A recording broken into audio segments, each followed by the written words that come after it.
Hi, I'm Uday from Bangalore. We have about 50 plants here on the terrace, and we wanted to do drip irrigation. So myself and my cousin Abhiram have been planning it for some days, and today we have done it. And I'll show you the setup.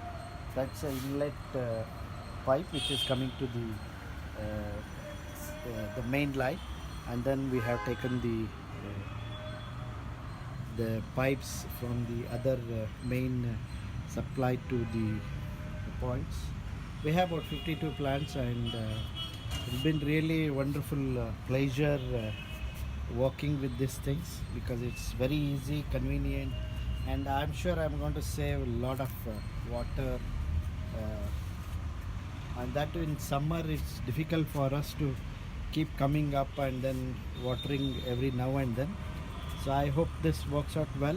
So I will ask my cousin to turn on the This one? yeah, down.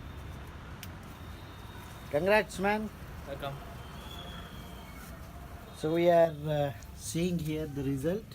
Oh yeah, well, it's coming good, good, good.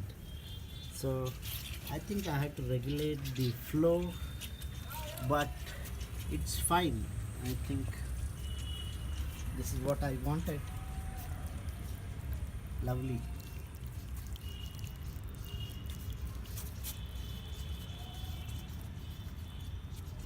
I bought this set on Amazon for 100 plants, and I feel it's worth it. The people in Bangalore, you can plan your terrace garden and then do something like this and save the water. It's going to be very interesting. Thank you so much for watching my video, and subscribe to my videos. I'm going to do a lot of videos on gardening. So bye.